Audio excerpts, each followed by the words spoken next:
They called the police on her. But when the truth came out, everyone was speechless. Rachel Martinez reached for a package on her neighbor's porch. Within seconds, someone was dialing 911. And what happened next would expose the ugliest side of judgment and the most beautiful side of truth. Rachel wasn't the kind of woman who drew attention. She worked 2 jobs, raised her 7-year-old son Tyler alone, and kept her head down. In her neighborhood of Riverside, California, she was practically invisible. Until one Tuesday afternoon, when a simple act of kindness turned her into a suspect.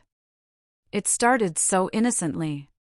Rachel was walking home from her morning shift at the diner, exhausted, her feet aching. As she turned onto her street, she noticed something on Mrs. Patricia Whitmore's porch. A package. Large, heavy-looking, teetering on the edge of the step, about to fall. Mrs. Whitmore was elderly, lived alone, moved slowly. Rachel had helped her carry groceries before. She knew the woman would struggle to lift that box if it fell. So Rachel made a decision. She walked up the porch steps, carefully moved the package to a safer spot near the door, and rang the doorbell. No answer. She left it there, secure, and walked back to her own house. She had no idea someone was watching. Someone who had already made up their mind about who she was. Across the street, Gordon Hayes stood at his window, arms crossed, eyes narrowed. He didn't know Rachel. He'd seen her around, sure. Always rushing, always tired-looking. And now here she was, on someone else's property, touching something that wasn't hers. His mind didn't pause. Didn't question. Didn't consider. She's stealing. He grabbed his phone and dialed 911. I need to report a theft, he said, voice sharp and certain. My neighbor just took a package off someone's porch. She's walking away right now. You need to send someone immediately. The dispatcher asked questions. Gordon had no real answers. Just his assumption. Just his certainty. She took it. I saw her. You need to do something. The police were on their way. And Rachel, completely unaware, was about to become the villain in someone else's story. But the real story? It was about to change everything. Rachel had just stepped inside her house when she heard the sirens. At first, she didn't think much of it. But then the flashing lights stopped. Right in front of her house. Her stomach dropped. 2 officers stepped out. Officer Daniel Reyes, tall, broad-shouldered, expression unreadable. His partner, Officer Emma Torres, shorter but with quiet authority in every movement. Rachel opened the door before they could knock, her hands already trembling. Can I help you? Her voice was barely steady. Reyes looked at her, his tone flat. Ma'am, we received a call about a theft. Someone reported seeing you take a package from a neighbor's porch. Rachel's breath caught. What? No, I didn't take anything. I was just. That's her. That's the one. Rachel turned. Gordon Hayes was standing on his lawn, pointing directly at her like she was a criminal on the run. I saw her. Gordon's voice was loud, confident, cutting through the air. She walked right up to Mrs. Whitmore's porch, grabbed the package, and tried to hide it. Rachel's face flushed. That's not what happened. I was helping. Gordon scoffed, shaking his head. Helping? Come on. I know what I saw. She doesn't even know Mrs. Whitmore. Why would she be on her property? Other neighbors started appearing. Standing on porches. Peeking through windows. Whispering. I've never trusted her, someone muttered from across the street. She always looks like she's up to something, another voice added. Rachel felt the walls closing in. She wasn't just being accused. She was being judged by people who had never even spoken to her. Officer Torres stepped forward, her voice more measured but still firm. "Ma'am, can you explain what you were doing on Mrs. Whitmore's property?" Rachel's voice shook as she tried to steady herself. The package was about to fall off the porch. "I moved it so it wouldn't get damaged. I rang the doorbell to let her know, but she wasn't home." Gordon crossed his arms, his expression full of disbelief. "That's real convenient. If you were so innocent, why didn't you just leave it alone?" "Because I was trying to help." Rachel's voice cracked, frustration and humiliation bleeding through. "Mrs. Whitmore is elderly. I didn't want her to get hurt trying to pick it up if it fell." "Sure you were," Gordon muttered. More whispers from the neighbors. Rachel could feel their eyes on her, their judgment pressing down like a weight she couldn't escape. Officer Reyes exchanged a glance with Torres. His expression softened, just slightly. "All right. Let's go talk to Mrs. Whitmore and clear this up." Rachel nodded, relief washing over her. Finally, someone would listen. But as they walked across the street, Gordon followed, still muttering. "This is ridiculous. I know what I saw." The neighbors followed too. A small crowd forming. All watching. All waiting for Rachel to be proven guilty.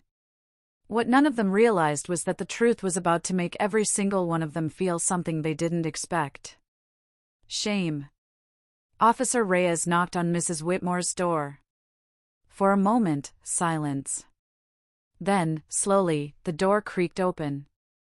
Mrs. Patricia Whitmore stood there, small and frail, silver hair pulled into a neat bun. Her eyes, though tired, were sharp. She looked at the officers, then at Rachel, then at the crowd gathered on her lawn. "Officers?" Her voice was soft but steady. "What's going on?" Reyes gestured toward Rachel. "Ma'am, we received a report that this woman took a package from your porch. Can you confirm if anything is missing?" Mrs. Whitmore's eyes shifted to Rachel. And for a moment, the street held its breath. Then, her face softened into a gentle smile. "Missing? No.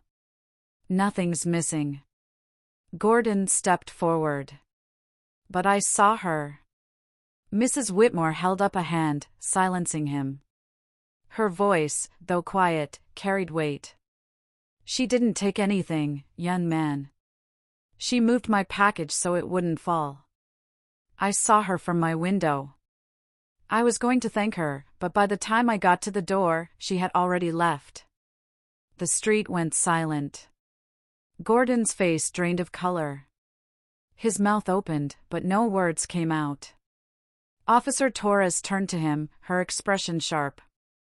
"So you called the police without confirming anything?" Gordon stammered. I thought, she looked." "She looked like what?" Torres pressed, her voice cutting. Gordon couldn't answer. Because the truth was right there, ugly and undeniable. He hadn't thought. He had assumed. And he had been wrong. Mrs. Whitmore stepped forward, her voice firmer now. "This young woman has never done anything but be kind to me. She waves when she sees me. She's helped me carry groceries. She checks on me. And now she's being accused of something she didn't do because someone couldn't be bothered to ask a single question." The neighbors who had been so quick to whisper, so quick to judge, suddenly looked away. Guilty silence spread like a stain. Rachel stood there, arms wrapped around herself, tears stinging her eyes. She didn't want to cry. Not here. Not in front of them. Officer Reyes turned to her, his tone softer now. "Ma'am, I'm sorry for the confusion. You're free to go." Rachel nodded, but the words felt hollow. Because the damage was done. She had been paraded in front of her neighbors like a criminal. Her name dragged through the mud. All because someone assumed the worst. She turned to leave, her legs heavy, her chest tight. But then Mrs. Whitmore's voice rang out, clear and strong. "Wait." Rachel stopped. Turned slowly.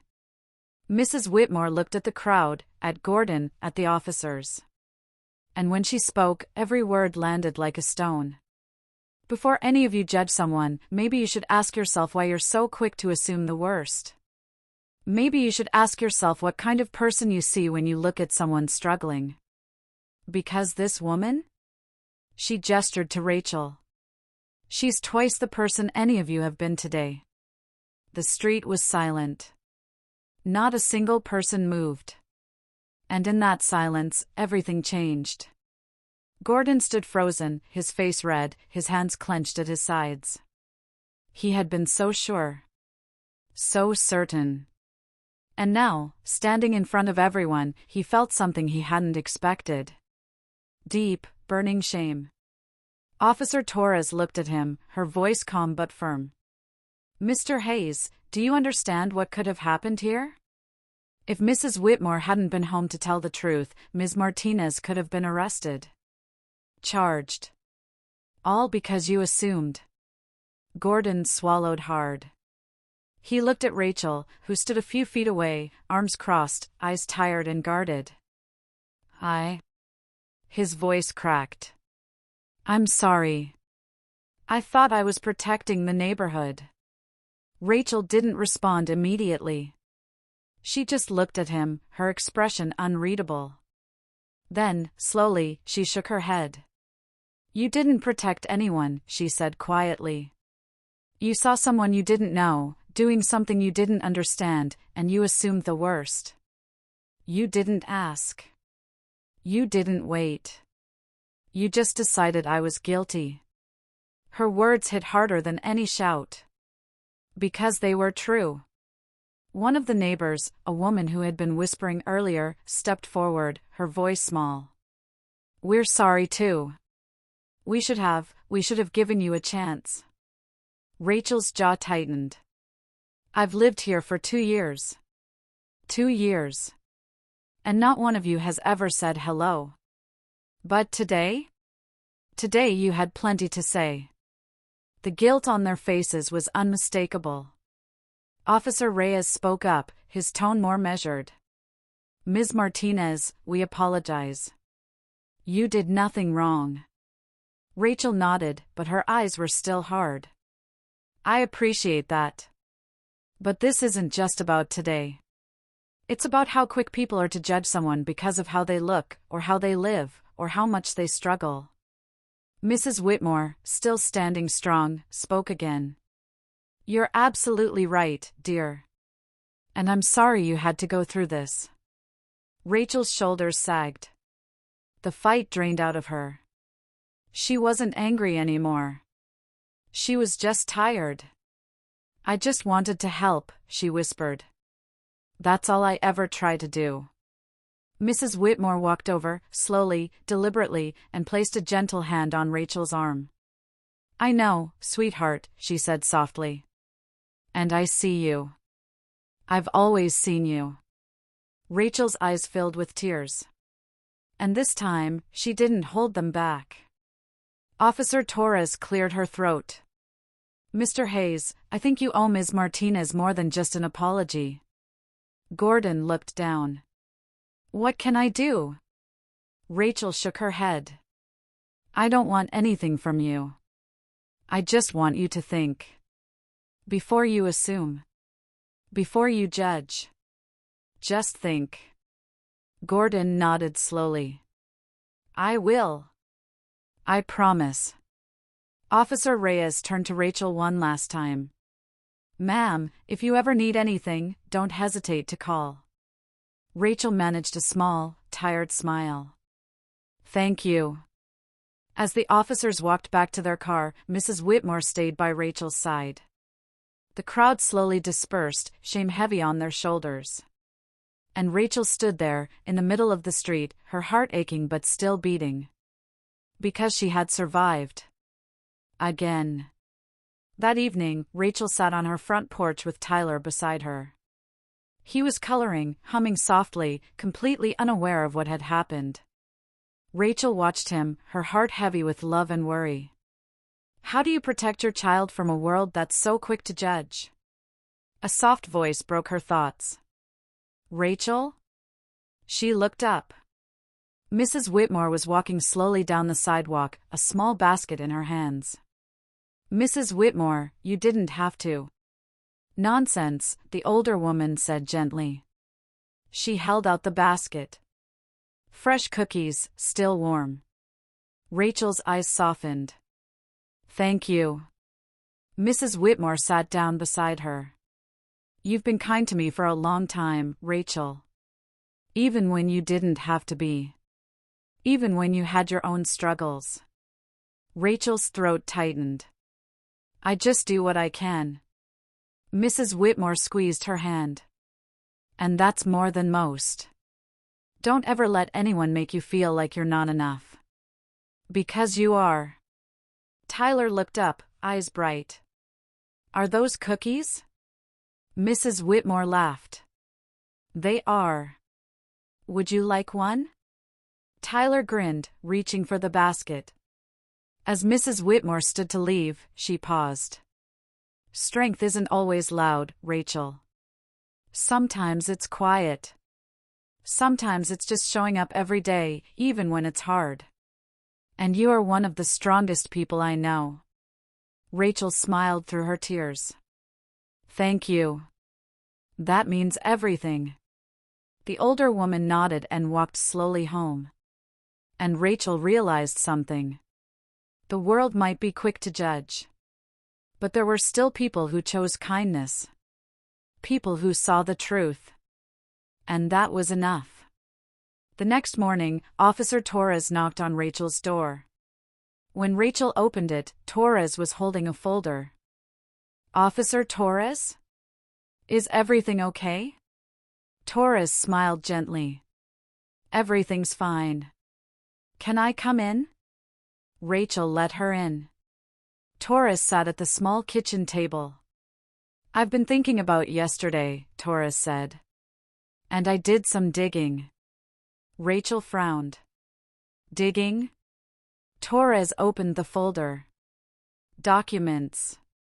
Resources. Programs. You're working 2 jobs, raising your son alone, and still finding time to help others. That's not easy. So I reached out to local organizations. There are programs that can help. Childcare. Housing assistance. Job training. Rachel's hands trembled. I don't know what to say. Torres smiled. You don't have to say anything. Just take the information. And if you need anything, call me. Rachel stared at the folder, tears streaming down her face. For the first time in years, she felt something she hadn't felt in so long. Hope. Word spread. Mrs. Whitmore made sure of it. She told the story everywhere. At the community center. At the grocery store. To anyone who would listen. And slowly, the neighborhood began to see Rachel differently. A few days later, a neighbor stopped her. Hi, I'm Sarah. I live 2 houses down. I heard what happened. And I'm ashamed I never took the time to get to know you. Rachel's expression softened. It's okay. No, it's not, Sarah said firmly. If you ever need anything, babysitting, a ride, anything, please ask. Over the next few weeks, more neighbors reached out. Meals. Offers to watch Tyler. Just conversation. And slowly, Rachel's world began to change. One evening, a month later, Rachel sat on her porch with Mrs. Whitmore. The sun was setting, warm and golden. You know, Mrs. Whitmore said softly, what happened to you reminded me of something. We forget to see each other. We get so caught up in our own fears, our own judgments, that we forget the person in front of us is just that. A person. Rachel nodded. I've felt invisible for so long. Mrs. Whitmore squeezed her hand. But you're not. Not anymore. Rachel smiled through her tears. And for the first time in a long time, she felt like she belonged. Before you judge someone, remember, you don't know their story. A single mom's strength often hides behind silence. The next time you see someone struggling, don't assume. Don't accuse. Just ask. Rachel Martinez wasn't a thief. She was a mother. A neighbor. A reminder that kindness should never be mistaken for anything else. If this story moved you, share it. Someone out there needs to hear it today.